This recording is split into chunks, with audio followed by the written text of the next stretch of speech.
ಅಬ್ಬಾ! ನಾನು ಹೋದರೆ ಅವ್ನು ಕೋಪಿಸ್ಕೊಳ್ತಾನೆ. ನಾನು ಇನ್ನೂ ಚಿಕ್ಕ ಮಗುವಾ, ಬಂದೇ ಬರ್ತೀನಲ್ವ ಡ್ಯಾಡಿ ಅಂತಾನೆ.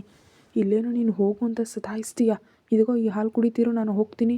ನೀನು ಕದಲ್ದೆ ಅಂದರೆ ಸುಮ್ಮನಿರಲ್ಲ ಅಂತ ಸೀರಿಯಸ್ ವಾರ್ನಿಂಗ್ ಕೊಟ್ಟು ಅವಳನ್ನ ಸೋಫಾದಲ್ಲಿ ಕೂರಿಸಿ ಕ್ಲಾಸ್ ಕೊಟ್ಟು ಹೊರಗೆ ಹೋದ.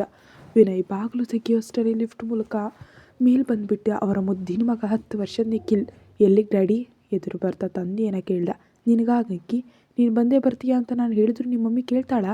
ಹೋಗಿ ಕರ್ಕೊಂಡು ಬಾ ಅಂತ ಗಲಾಟೆ ಮಾಡ್ತಿದ್ಲು ಅಂತ ಮಗನ ಬ್ಯಾಗು ಲಂಚ್ ಬಾಕ್ಸ್ ಪಡೆದು, ಹೇಗಿತ್ತು ಈ ದಿನ ಸ್ಕೂಲ್ ಅಂತ ಕೇಳ್ದ.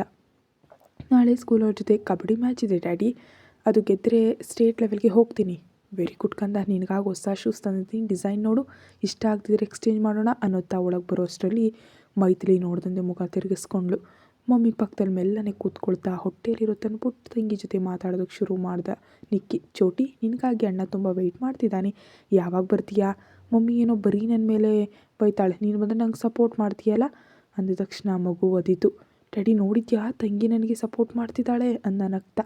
ಒಳಗಿರೋದನ್ನ ಏನು ನೋಡ್ತೀಯ ಬಿಡು, ಮೊದಲು ನಿಮ್ಮ ಮಮ್ಮಿ ಮುನಸನ್ನು ಕಡಿಮೆ ಮಾಡು ಅನ್ನುತ್ತಾ ಕಿಚನ್ಗೆ ಹೋಗಿ ಟೀ ಹಾಲು ತಂದ ವಿನಯ್. ಏನು ಮಮ್ಮಿ ಇದು, ನಾನು ಚಿಕ್ಕ ಮಗುವಾ? 5 ವರ್ಷದಿಂದ ಈ ಅಪಾರ್ಟ್ಮೆಂಟ್ನಲ್ಲೇ ಇದ್ದೀನಿ, ಎಲ್ಲವೂ ನನಗೆ ಅಭ್ಯಾಸವಾಗಿ ಹೋಗಿದೆ. ಪ್ರತಿದಿನ ಡ್ಯಾಡಿ ಕೆಳಗೆ ಹೋಗಿ ಬರಬೇಕಂದ್ರೆ ಎಷ್ಟು ಟೈಮ್ ವೇಸ್ಟ್. ನನ್ನ ಜೊತೆ ನನ್ನ ಫ್ರೆಂಡ್ ಕೂಡ ನಮ್ಮ ಫ್ಲೋರ್ ತಾನೇ, ನಾವಿಬ್ಬರು ಚೆನ್ನಾಗಿ ಮಾತಾಡ್ತಾ ಬಂದುಬಿಡ್ತೀವಿ. ನಿನ್ನ ಬಾಲ್ಕನಿಯಿಂದ ನನ್ನ ಗೇಟ್ ಹತ್ತಿರ ಇಳಿಯೋದು ಕೂಡ ಕಾಣಿಸುತ್ತೆ. ಈ ಮಧ್ಯೆ ಏನಾಗುತ್ತೆ ಅಂತ ಟೆನ್ಷನ್ ಪಡುತ್ತಾ ಡ್ಯಾಡಿಗೂ ಟೆನ್ಷನ್ ಕೊಡ್ತೀಯಾ ಅಂತ ತಾಯಿ ಕೆನ್ನೆ ಹಿಡಿದು, you are looking beautiful mummy ಅಂದ. ನಿನ್ನ ಈ ಫ್ಲೋಟಿಂಗ್ ಆಟಗಳನ್ನೆಲ್ಲ ನನ್ನ ಹತ್ರ ಬೇಡ. ಹೋದ ಸಲ ಲಿಫ್ಟ್ನಲ್ಲಿ ಮೇಲಿನ ಫ್ಲೋರು ಅಂಕಲ್ ಸಿಕ್ಕಾಕೊಂಡು ಎಷ್ಟು ಕಷ್ಟಪಟ್ಟರು ಅಂತ ನೋಡಿದೆವಲ್ಲ, ಅದು ನೋಡಿ ನಿನ್ನ ಹೇಗೊಬ್ಬನೇ ಬಿಡಲಿ? ನಿಕ್ಕಿ, ಅಮ್ಮನ ಭಯ ನಿನಗೆ ಅರ್ಥ ಆಗಲ್ಲ. ಅವಾಗ ಏನು ಟೆಕ್ನಿಕಲ್ ಪ್ರಾಬ್ಲಮಿಂದ ಹಾಗಾಯ್ತು ಮಮ್ಮಿ, ಪ್ರತಿ ಸಾರಿ ಆಗುತ್ತಾ? ಒಂದು ಸಾರಿ ಹೆದರಿದ್ರೆ ಆ ಭಯ ಹೋಗಲ್ಲ ಕಂದ.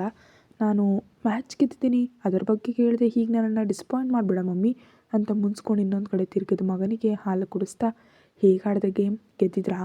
ನನಗೆ ಗೊತ್ತು ನೀನು ಗೆಲ್ತೀಯಾ ಅಂತ. ನಿನಗಾಗಿ ಡ್ಯಾಡಿ ಹೊಸ ಶೂಸ್ ಕೂಡ ತಂದಿದ್ದಾರೆ ಅಂತ ಮಗನನ್ನು ಸಮಾಧಾನ ಪಡಿಸಲು ಶುರು ಮಾಡಿದ್ಲು. ಸ್ವಲ್ಪ ಹೊತ್ತು ಮುನಿಸ್ಕೊಂಡು ತಾಯಿ ಮಡಿಲಲ್ಲಿ ತಲೆ ಇಟ್ಕೊಂಡು, ಬೇಬಿಯನ್ನು ಬೇಗ ಹೊರ ಕರ್ಕೊಂಡು ಬಾ ಮಮ್ಮಿ, ಆಟ ಆಡಬೇಕು ಅಂತಿದೆ. ಇನ್ನೊಂದು ತಿಂಗಳು ಕಂದ, ಹೋಗಿ ಫ್ರೆಶ್ ಆಗಿ ಬಾ, ಸ್ನ್ಯಾಕ್ಸ್ ತಿನ್ನುವೆ ಅಂತ ಬ್ಯಾಗ್ ಓಪನ್ ಮಾಡಿ ಆ ದಿನದ ಕ್ಲಾಸ್ ಬಾಕ್ಸ್ ನೋಡಲು ಶುರು ಮಾಡಿದ್ಲು ಮೈಥಿಲಿ. ಯಾರು ಡ್ಯಾಡ್ ಫೋನ್ನಲ್ಲಿ? ತನ್ನ ಮಗಳ ಬಗ್ಗೆ ಒಂದು ಸೀಕ್ರೆಟ್ ನಮ್ಗೆ ಹೇಳಿದಾನ ಕಂದ ಅಂದ ತ್ರಿಲೋಕ್. ಅಪ್ಪ, ಸೀಕ್ರೆಟಾ? ವಾಟ್ ಅಂತ ಮುಖ ಸುಕ್ಕಾಗಿಸಿ ಕೇಳ್ದ ತ್ರಿಲೋಕ್. ಹೀರಾ ಅವನ ಸ್ವಂತ ಮಗಳಲ್ವಂತೆ, ಅವನ ಅಕ್ಕನ ಮಗಳಂತೆ ಅಂತ ಅವ್ರ ಕಥೆಯನ್ನೆಲ್ಲ ಹೇಳಿ, ಅಂಥ ಹುಡುಗಿ ನಮ್ಗೆ ಸೆಟ್ ಆಗಲ್ಲ, ಹೋಗಿ ಬಿಟ್ಬಿಡು. ಅದೇನು ಡ್ಯಾಡಿ ಅಷ್ಟು ಈಸಿಯಾಗಿ ಬಿಟ್ಬಿಡು ಅಂತೀರಾ?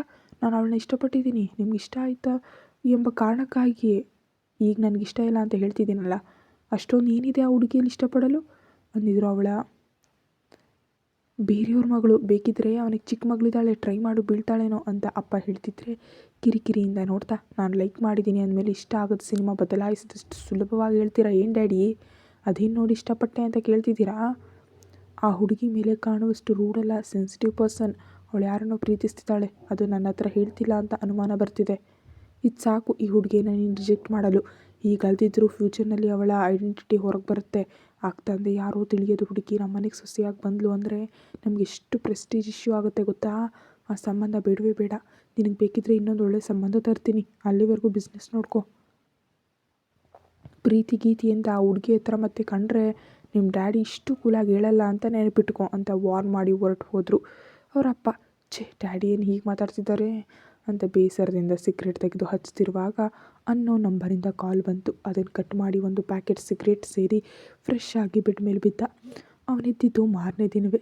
ಎದ್ದ ತಕ್ಷಣ ಫೋನ್ ಆನ್ ಮಾಡಿದ ಅವನಿಗೆ ಸಾಕಷ್ಟು ಮಿಸ್ಡ್ ಕಾಲ್ಸ್ ನಂಬರಿಂದ ಬಂದಿದ್ವು. ವಾಪಸ್ ಕಾಲ್ ಮಾಡಿದ್ರೆ ಯಾರೂ ಎತ್ತಲಿಲ್ಲ. ವೇಸ್ಟ್ ಫೆಲೋ ಅಂತ ಬೈದ್ಕೊಳ್ತಾ ಎದ್ದು ಆಫೀಸ್ಗೆ ರೆಡಿ ಆಗ್ತಿರುವಾಗ ಮತ್ತೆ ಮೊಬೈಲ್ ಸದ್ದು ಮಾಡ್ತು. ಹಲೋ, ಕಿರಿಕಿರಿ ಮತ್ತು ಬೇಸರವನ್ನೆಲ್ಲ ಧ್ವನಿಯಲ್ಲಿ ತೋರಿಸ್ತಾ ಹಚ್ಚಿದ. ಹಲೋ ಮಿಸ್ಟರ್ ಹಲೋ, ನೀನು ಕೋಟ್ ಹಿಡ್ಕೊಂಡು ನೀನು ಆಫೀಸ್ ಸುತ್ತಿದ್ದೀನಿ, ನಿನಗೆ ನಿಜಕ್ಕೂ ಸೆನ್ಸ್ ಇಲ್ವಾ? ನಿನ್ನೆ ಅಷ್ಟೊಂದು ವೆಯ್ಟ್ ಮಾಡಿದೆ, ಕಾಲ್ ಮಾಡಿದೆ, ರೆಸ್ಪಾನ್ಸ್ ಇಲ್ಲ. ಈಗ ಕೂಡ ನೀನು ಆಫೀಸ್ಗೆ ಬಂದಿದ್ದೀನಿ, ಎಷ್ಟು ಹೊತ್ತಿರಬೇಕು? ಬಂದು ನಾನು ಫೋನ್ ಕೊಟ್ಟು ನಿನ್ನ ಕೋಟ್ ತೊಗೊಂಡು ಹೋಗು. ಅವನಿಗಿಂತ ಹೆಚ್ಚು ಕಿರಿಕಿರಿಯಿಂದ ಚರಿತಾಡ ಧ್ವನಿ ಕೇಳಿಸ್ತು. What did you say? ಫ್ರಸ್ಟ್ರೇಷನಿಂದ ಕೋಪವಾಗರಿಸ್ದ. ಅಬ್ಬಾ, ಕಿವಿ ಏನಾದರೂ ಹೋಗ್ಬಿಟ್ಟಿದ್ಯಾ ನಿನಗೆ? ನಿನ್ನ ಕೋಟ್ ಹಿಡ್ಕೊಂಡು ನೀನು ಆಫೀಸ್ ಹತ್ರ ಬಂದಿದ್ದೀನಿ, ನನಗೆ ನನ್ನ ಫೋನ್ ಬೇಕು, ನಮ್ಮ ಮಮ್ಮಿ ಡ್ಯಾಡಿಗೆ ಫೋನ್ ಮಾಡಿ ಮಾತಾಡಬೇಕು. ನೀನು ಬರೋದಕ್ಕಾಗ್ತಿದ್ರೆ ಯಾರನ್ನಾದರೂ ಕಳಿಸು, ನಾನು ಇಲ್ಲಿ ಕಾಯೋದಕ್ಕಾಗಲ್ಲ. ಅದಲ್ಲ, ನೀನು ನನ್ನ ಏನಂದೆ? ಮಿಸ್ಟರ್ ಮಲ್ಹೋಕಮ್, ಹೌದಾ? ನಾಲ್ಗೆ ಕಚ್ಕೊಂಡು ಚರಿತಾ ಸಾರಿ ನಿಮ್ಮ ಹೆಸರು ನಂಗೆ ಸಮಯಕ್ಕೆ ನೆನಪು ಬರಲಿಲ್ಲ ಅಲ್ವಾ, ಅದಕ್ಕೆ ಹಾಕರ್ದೆ ಅಂತ ಸ್ವಲ್ಪ ತಾಳ್ಮೆ ತಂದ್ಕೊಂಡ್ಳು. ತನ್ನ ಫೋನ್ ಬೇಕಲ್ಲ ಮರಿ. ಓಹೋ, ನನ್ನ ಹೆಸರು ನಿಂಗೆ ನೆನಪಿಲ್ವಾ? ಹಾಗಿದ್ರೆ ನೆನಪಾಗೋವರೆಗೂ ಆ ಕೋಟ್ ಮೇಲೆ ನನ್ನ ಹೆಸರನ್ನು ಕೋಟಿ ಬರಿ ಆಗ ಚೆನ್ನಾಗಿ ನೆನಪಿರುತ್ತೆ. ನಾನೇನು ಬೀದಿಲಿ ಹೋಗೋ ಮನುಷ್ಯ ಅಂದ್ಕೊಂಡಿದ್ಯಾ? ನಿನ್ನ ಇಷ್ಟಕ್ಕೆ ಹೆಸರಿಟ್ಟು ಕರೀತೀಯಾ? ಹಲೋ, ನಾನು ಆ ಥರ ಹುಡುಗಿಯಲ್ಲ. ನಮ್ಮ ಡ್ಯಾಡಿ ಜರ್ಮನಿಯಲ್ಲಿ ಟಾಪ್ 10 ಬಿಸ್ನೆಸ್ ಮ್ಯಾನ್ಗಳಲ್ಲೊಬ್ಬರು. ಬೇಕಿದ್ರೆ ಹೋಗಿ ಸರ್ಚ್ ಮಾಡ್ಕೊ. ನಾನೇನು ಭಿಕ್ಷುಕಿ ಅಲ್ಲ ನಿನಗಾಗಿ ನೀನು ಕಾಯಲು. ಆ ಫೋನ್ ನನ್ನ ಕಾಲಿನ ಉಗುರಿಗೆ ಸಮಾನ, ಆದರೆ ಅದರಲ್ಲಿರೋ ನಾನು ಇಂಪಾರ್ಟೆಂಟ್ ಡೇಟಾ ಇದೆ, ಅದು ನನಗೆ ಬೇಕು. ನನ್ನನ್ನು ಹೆರೇಸ್ ಮಾಡಿದ್ರೆ ನನ್ನ ಫೋನನ್ನು ಕಳಿಸು ಅಂತ ತಾನು ತಂದಿದ್ದ ಹಳೆ ಮೊಬೈಲ್ ಕಿತ್ಕೊಂಡು ನಿಮ್ಮ MD ಕ್ಯಾಬಿನ್ ಎಲ್ಲಿದೆ ಅಂತ ರಿಸೆಪ್ಷನ್ನಲ್ಲಿ ಕೇಳಿದ್ಲು. ಮೇಲ್ ಮೇಡಮ್, ಆದರೆ ನಿಮ್ಗೆ ಅನುಮತಿ ಇಲ್ಲ ಅಂತ ಅವಳು ಹೇಳ್ತಿದ್ದಾಗಲೇ ಯಾವ ಫ್ಲೋರ್ ಅಂತ ಕೇಳಿದ್ಲು. 7th ಫ್ಲೋರ್ ಅಂತ ಹೇಳಿದ್ದೆ ತಡ ಲಿಫ್ಟ್ನಲ್ಲಿ ಮೇಲೆ ಹೋದ ಚರಿತಾ ಅವನ ಕ್ಯಾಬಿನ್ ಡೋರ್ ಲಾಕ್ ಆಗಿದ್ದರಿಂದ ಅದರ ಪಕ್ಕದಲ್ಲಿದ್ದ ಚೇರ್ ಮೇಲೆ ಕೋಟ್ ಎಸೆದು ಕೈ ತೊಳ್ಕೊಂಡು ಆರಾಮವಾಗಿ ಮನೆಗೆ ಬಂದುಬಿಟ್ಲು. ಎಷ್ಟು ಕೋಟಿದ್ರೆ ಏನು ಪ್ರಯೋಜನ, ನನ್ನ ಹತ್ರ ಈಗ ಬಿಹೇವ್ ಮಾಡ್ತಿದ್ದಾನೆ ಅಂತ ಬೈದ್ಕೊಳ್ತಾ ಅಜ್ಜಿ ತಾತ ಹೇಳಿದ ಮಾತುಗಳನ್ನ ಇನ್ನೊಮ್ಮೆ ನೆನಪು ಮಾಡ್ಕೊಳ್ತಾ, ನಾನು ನಿಜವಾಗಿಯೂ ಭಾವನನ್ನ ಲವ್ ಮಾಡ್ತಿಲ್ವಾ? ಬರೀ ಅತ್ತೆ ಹೇಳಿದ್ದಕ್ಕೆ ನಾನು ಮ್ಯಾನಿಪುಲೇಟ್ ಆಗಿ ಅವ್ರನ್ನ ಪ್ರೀತಿಸ್ತಿದ್ದೀನಿ ಅಂತ ಭ್ರಮಿಸ್ತಿದ್ದೀನಾ ಅಂತ ಯೋಚಿಸ್ತಾ ಉಯ್ಯಾಲೆಯಲ್ಲಿ ಕೂತ್ಲು. ಏನು ಸರಿ, ಏನು ಯೋಚಿಸ್ತಿದೀಯಾ? ಬಂದಾಗಿಂದ ಅವಳನ್ನು ಗಮನಿಸಿ ಕೇಳ್ದ ಹರ್ಷ. ನೀನು ಹೀರಾಳನ್ನು ಲವ್ ಮಾಡಿದಷ್ಟು ನಾನು ನಿನ್ನನ್ನು ಲವ್ ಮಾಡಿಲ್ಲ ಅನಿಸುತ್ತೆ ಬಾವ. ಕೇವಲ ಅತ್ತೆ ಮಾತುಗಳಿಂದಲೇ ನಾನು ನಿನ್ನನ್ನು ಪ್ರೀತಿಸ್ತಿದ್ದೀನಿ ಅಂದ್ಕೊಳ್ತಿದ್ದೀನಿ ಅನಿಸುತ್ತೆ. ತನ್ನ ಅನುಮಾನವನ್ನು ಅವನ ಮುಂದೆ ಇಟ್ಲು. ನೀನು ಹೀಗೆ ಮನಸ್ಸಿನ ಮಾತುಗಳನ್ನ ಓಪನ್ ಆಗಿ ನನ್ನ ಹತ್ರ ಹೇಳಿದರೆ ಈ ಅನುಮಾನ ಯಾವಾಗಲೂ ಹೋಗಲಾಡಿಸ್ತಿದ್ದೆ ಅಂತ ಅವಳ ಮುಂದೆ ಕೂತು, ನಿನಗೆ ನನ್ನ ಮೇಲೆ ಲವ್ ಇಲ್ಲ, ಬರೀ ಅಟ್ರಾಕ್ಷನ್ ಅಷ್ಟೇ. ನಿನಗೇನು ಕಡಿಮೆ, ಅಂದವಾಗಿದೆಯಾ, ಚೆನ್ನಾಗಿ ಓದ್ಕೊಂಡು ಬುದ್ಧಿವಂತ ಹುಡುಗಿ ನೀನು. ಹೀಗೆ ನನ್ನ ಇಲ್ಲದ ನಿನಗಾಗಿ ಯಾಕೆ ಹಂಬಲಿಸೋದು? ನಿಂಗೆ ನಿಜವಾಗಿ ಲವ್ ಮಾಡಬೇಕು ಅಂತಿದ್ರೆ ನೀನು ಊಹೆಯಲ್ಲೇ ಒಂದು ರೂಪವನ್ನು ತಯಾರು ಮಾಡ್ಕೊ. ನೀನು ಅವನು ಹೀಗೆ ಪ್ರೀತಿಸಿದ್ರೆ ನಿನಗೆ ಇಷ್ಟ ಆಗುತ್ತೋ ಇಮ್ಯಾಜಿನ್ ಮಾಡ್ಕೊ. ನಿನ್ನ ಊಹೆಯಲ್ಲಿರೋನು ಪ್ರೀತಿಸು. ಅಂಥ ವ್ಯಕ್ತಿ ಲೈಫ್ನಲ್ಲಿ ಯಾವಾಗಲೂ ಒಂದು ಬಾರಿ ನಿನಗೆ ಎದುರಾಗ್ತಾನೆ. ಕ್ಷಣ ಯೋಚಿಸ್ದೆ ಪ್ರಪೋಸ್ ಮಾಡಿಬಿಡು. ಅವನು ಹೇಳ್ತಿದ್ರೆ ಬಾಯಿ ತೆರೆದು ನಾನು ಪ್ರಪೋಸ್ ಮಾಡಿಬಿಟ್ರೆ ಅವನಿಗೆ ನಾನು ಇಷ್ಟ ಆಗಬೇಕಲ್ಲ. ನಿನ್ನಂತೆ ಅವನ ಮನಸ್ಸಿನಲ್ಲೂ ಬೇರೆ ಯಾರಾದರೂ ಇದ್ದರೆ ಇಷ್ಟು ಬಾರಿ ಅವಮಾನ ಪಡೋದು ನನ್ನಿಂದ ಆಗಲ್ಲ ಬಾವ ಅಂತ ಮೇಲೆ ಗಂಭೀರವಾಗಿ ಹೇಳಿದ್ಲು. ಆದರೆ ಅವಳ ಧ್ವನಿ ತುಂಬ ಬೇಸರದಿತ್ತು. ಎಲ್ಲರೂ ಹರ್ಷ ಆಗೋದಕ್ಕೆ ಸಾಧ್ಯ ಇಲ್ಲ ಬಿಡು, ಟೆನ್ಷನ್ ಪಡಬೇಡ. ನಿನಗೆ ಖಾಲಿ ಮನಸ್ಸಿನಿಂದ ಯಾರೋ ಒಬ್ಬರು ಕಾಯುತ್ತಲೇ ಇರ್ತಾರೆ ಅಂತ ನಕ್ಕು ಯೋಚಿಸಿ ಮನಸ್ಸಾಳು ಮಾಡ್ಕೊಳ್ಬೇಡ. ನನ್ನ ಮೇಲೆ, ಹೀರಾ ಮೇಲೆ, ಮಾನ್ಸ್ಟರ್ ಫ್ಯಾಮಿಲಿ ಮೇಲೆ ನಿನಗಿರೋ ನೆಗೆಟಿವ್ ಫೀಲಿಂಗ್ಸ್ ಎಲ್ಲವನ್ನು ತೆಗೆದು ಹಾಕು. ಅವರ ಫ್ಯಾಮಿಲಿಗೆ ನಿನ್ನ ಕರ್ಕೊಂಡು ಹೋಗ್ತೀನಿ. ಹೇಗೆ ಟ್ರೀಟ್ ಮಾಡ್ತಾರೆ ಗೊತ್ತಾ, ಮಹಾರಾಣಿ ಥರ ಅಂತ ಕೆನ್ನೆ ತಟ್ಟಿ, ಟೇಕ್ ಕೇರ್, ನಂಗೆ ಸ್ವಲ್ಪ ಆಫೀಸ್ನಲ್ಲಿ ಕೆಲಸ ಇದೆ, ಸಂಜೆ ಬರ್ತೀನಿ ಅನ್ನುತ್ತಾ ಹೊರಟು ಹೋದ ಹರ್ಷ. ಭಾವ ನನ್ನ ಹತ್ರ ಇಷ್ಟು ಚೆನ್ನಾಗಿ ಮಾತಾಡ್ತಾನ? ಆಶ್ಚರ್ಯದಲ್ಲಿ ಇದ್ಲು. ಬಿಸಿ ಬಿಸಿಯಾದ ಟೊಮೆಟೊ ಪಪ್ಪಿನಲ್ಲಿ ಒಂದು ಚಮಚ ತುಪ್ಪ ಹಾಕಿ ಅನ್ನದ ಬಿಸಿ ಇಳಿಯೋ ಮೊದಲೇ ತುತ್ತುಗಳನ್ನ ಮಾಡಿ ಮಗ ನಿಖಿಲ್ಗೆ ಪ್ರೀತಿಯಿಂದ ಉಣಿಸ್ತಿದ್ದಾಳೆ ಮೈಥಿಲಿ. ಮ್ಯಾಥ್ಸ್ ಹೋಮ್ವರ್ಕ್ ಮಾಡ್ತಿದ್ದ ನಿಖಿಲ್. ಮಧ್ಯದಲ್ಲಿ ಬರೋ ಡೌಟ್ಸ್ ತನ್ನ ತಂದೆಯನ್ನು ಕೇಳ್ತಿದ್ರೆ ವಿನಯ್ ತಾಳ್ಮೆಯಿಂದ ಹೇಳ್ತಿದ್ದ. ಅವ್ರನ್ನ ಹಾಗೆ ನೋಡ್ತಿದ್ದ ಮೈಥಿಲಿ ಕಣ್ಣುಗಳಲ್ಲಿ ನೀರು ತುಂಬಿತು. ತಾಯಿಯ ಕಣ್ಣಿನ ಹನಿ ಕೈ ಮೇಲೆ ಬಿದ್ದ ತಕ್ಷಣ ಪುಸ್ತಕದಿಂದ ದೃಷ್ಟಿ ತಾಯಿ ಕಡೆ ತಿರುಗಿಸ್ತಾ ನಿಖಿಲ್ ಅವಳ ಕಣ್ಣುಗಳನ್ನ ನೋಡ್ತಾ, mummy why are you sad? ಈ ಕಣ್ಣೀರು ಯಾಕೆ ಅಂತ ಪುಸ್ತಕ ಪಕ್ಕಕ್ಕಿಟ್ಟು ತಾಯಿ ಕಣ್ಣು ಒರೆಸಿ, ಏನಾಯ್ತು ಮಮ್ಮಿ, ಹೊಟ್ಟೆಲಿ ನೋವಾಗ್ತಿದ್ಯಾ? ನಾನು ತಿಂತೀನಿ ಅಂತ ಹೇಳಿದೆ, ನೋವು ತಡ್ಕೊಳ್ತಿದ್ಯಾ ಅಂದ ತಕ್ಷಣ ನೋಡಿದ ವಿನಯ್ ಗಾಬರಿಯಿಂದ, ಮತ್ತು ಏನಾಯಿತು, ಈ ಕಣ್ಣೀರು ಯಾಕೆ ಅಂತ ಅವಳು ಮೊಣಕಾಲಿನ ಹತ್ತಿರ ಕೂತು ಕೈಯಲ್ಲಿದ್ದ ಪ್ಲೇಟ್ ಪಡೆಯಲು ಹೋದ. ಇಲ್ಲ ನಾನು ಚೆನ್ನಾಗಿದ್ದೀನಿ, ನನಗೆ ಯಾವುದೇ ನೋವಿಲ್ಲ. ನಿಮ್ಮಿಬ್ಬರನ್ನ ಈ ಕಣ್ಣಾರೆ ನೋಡ್ತಿದ್ನಲ್ಲ, ಸಂತೋಷಕ್ಕಷ್ಟೇ. Mom are you serious?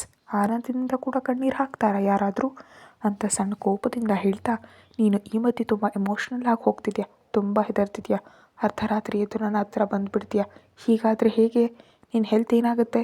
ಚೆನ್ನಾಗಿ ತಿಂದು ಆಯಾಗಿ ನಿದ್ರೆ ಮಾಡಬೇಕು ಅಂತ ಡಾಕ್ಟರ್ ಹೇಳಿದಾರಲ್ಲ ಅಂತ ತಂದೆಯಂತೆ ಬದಲಾದ ಮಗ ಕೇಳ್ತಿದ್ರೆ, ಅವನ ಮಡಿಲಲ್ಲಿ ತಲೆ ಇಟ್ಕೊಂಡು ಮಗನ ಕೈಯನ್ನು ತನ್ನ ಕೆನ್ನೆ ಮೇಲೆ ಇಟ್ಕೊಂಡು, ನೀವಿಬ್ಬರು ಇರುವಾಗ ನನಗೇನಾಗುತ್ತೆ ಕಂದ? ನಿಮ್ಮಿಬ್ಬರನ್ನ ನೋಡಿಕೊಂಡ್ರೆ ನನ್ನ ಆರೋಗ್ಯ ಸರಿಯಾಗಿ ಹೋಗುತ್ತೆ. ಆದರೆ ಪ್ರೆಗ್ನೆನ್ಸಿ ಅಲ್ವಾ, ಮೂಡ್ ಸ್ವಿಂಗ್ಸಿಂದ ಹೀಗೆ ಎಮೋಷ್ನಲ್ ಆಗಿ ಹೋಗ್ತಿದ್ದೀನಿ. ಆದರೆ ನಾನಂತೂ ನಿಮಗೆ ಬೇಸರ ಮಾಡಬೇಕು ಅಂತಲ್ಲ.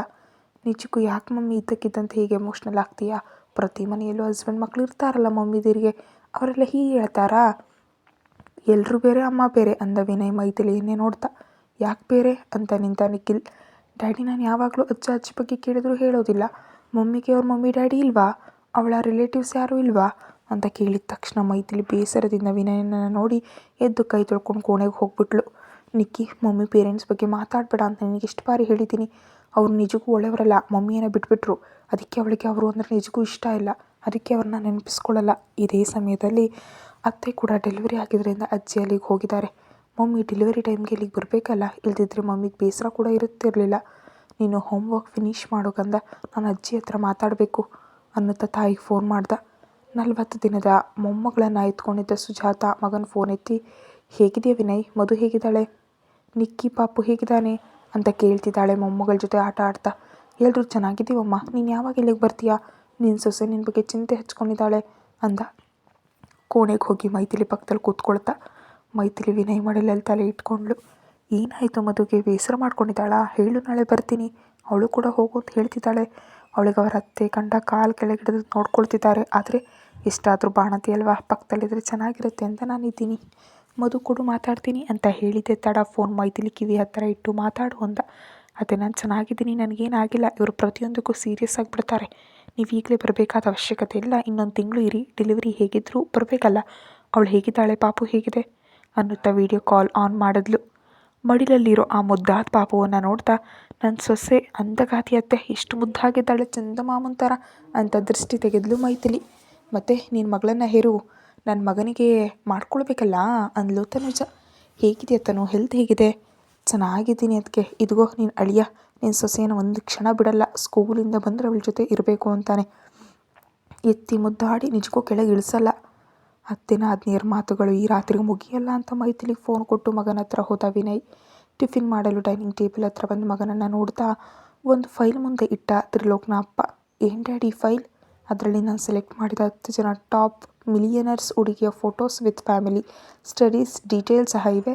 ಅದರಲ್ಲಿ ನಿನಗೆ ಇಷ್ಟವಾದ ಹುಡುಗಿಯನ್ನು ಸೆಲೆಕ್ಟ್ ಮಾಡ್ಕೊ. ಲೋಕ್, ಮುಂದಿನ ತಿಂಗಳೇ ನಿನ್ನ ಮದುವೆ ಅದ್ಧೂರಿಯಾಗಿ ಮಾಡಿಸ್ತೀನಿ.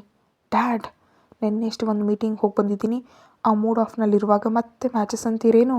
ನಾನು ಮನುಷ್ಯ ಡ್ಯಾಡಿ, ಮಿಷಿನ್ ಅಲ್ಲ, ನನಗೂ ಹೃದಯ ಇದೆ. ನಾನು ತೋರಿಸಿದ ಹುಡುಗಿಯನ್ನು ಭೇಟಿಯಾಗ್ಲಿಕ್ಕೆ ತಾನೇ ಹೋಗಿದ್ದು, ಯಾವುದೋ ನೀನು ಸ್ವಂತವಾಗಿ ಪ್ರೀತಿಸಿ ಭೇಟಿಯಾದಂತೆ ಮಾತಾಡ್ತಾ ಫೀಲ್ ಆಗ್ತಿದ್ಯಾ? ಆ ಹುಡುಗಿ ನಿನಗೆ ಇಷ್ಟ ಆಗಲಿಲ್ಲ, ಜಸ್ಟ್ ಲೀವ್ ಇಟ್. ಇವರಲ್ಲಿ ಯಾರಾದರೂ ಒಬ್ಬರನ್ನ ಸೆಲೆಕ್ಟ್ ಮಾಡ್ಕೊ. ಇವರು ಹುಟ್ಟು ಪೂರ್ವಪರ. ಅತ್ತ ಏಳ್ತಲೆ ಇತ್ತ ಏಳ್ತಲೆ ನೋಡಿ ತಂದಿರೋ ಸಂಬಂಧಗಳಿವು. ಒಂದೇ ರಾತ್ರಿಯಲ್ಲಿ ಇಷ್ಟು ಸಂಬಂಧಗಳನ್ನ ಹೇಗೆ ನೋಡಿದ್ರಿ ಡ್ಯಾಡಿ ಅನುಮಾನದಿಂದ ಕೇಳ್ದ. ಗಟ್ಟಿಯಾಗಿ ನಕ್ಕ ತ್ರಿಲೋಕಪ್ಪ. ನಾನು ನಿಮ್ಮ ಡ್ಯಾಡಿ ಕಂದ, ಯಾವಾಗಲೂ ಒಂದೇ ಪ್ಲ್ಯಾನ್ ಇಟ್ಕೊಳ್ಳಲ್ಲ, ನನ್ನ ಹತ್ರ 10 ಪ್ಲ್ಯಾನ್ಗಳಿರುತ್ತವೆ. ಒಂದು ವರ್ಕೌಟ್ ಆಗ್ತಿದ್ರೆ ತಕ್ಷಣ ಇನ್ನೊಂದನ್ನು ಬಳಸ್ತೀನಿ. ಅರ್ಜುನ್ ರಾಮ್ ಮಗಳು ಇಷ್ಟ ಆದಳು, ಅವಳ ಸಕ್ಸಸ್ ನೋಡಿದೆ, ಅದಕ್ಕೆ ತಕ್ಷಣ ನಿನಗೆ ಅವಳು ಪ್ರಪೋಸಲ್ ತಂದೆ. ಆದರೆ ಅದಕ್ಕೂ ಮೊದಲೇ ಇವರ ಡೀಟೇಲ್ಸ್ ನಾನು ಗ್ಯಾದರ್ ಮಾಡಿಟ್ಟಿದ್ದೆ. ನನ್ನ ಮಗನಿಗೆ ಒಂದೇ ಆಪ್ಷನ್ ಕೊಟ್ಟು ಅದರಲ್ಲಿ ಬದುಕಬೇಕು ಅಂತ ಹೇಳೋ ಟಿಪಿಕಲ್ ಮೈಂಡ್ ಅಲ್ಲ ನಂದು. ಇಂದು ಆಗ್ತಿದ್ರೆ ನಾಳೆ ಅಥವಾ ಒಂದು ವಾರದ ನಂತರ ಆದರೂ ನೀನು ಇದರಲ್ಲಿ ಯಾರನ್ನಾದರೂ ಒಬ್ಬರನ್ನ ಸೆಲೆಕ್ಟ್ ಮಾಡು, ತಕ್ಷಣ ಅವ್ರನ್ನ ನಿನಗೆ ಕನೆಕ್ಟ್ ಆಗುವಂತೆ ನಾನು ಮಾಡ್ತೀನಿ ಅಂದ.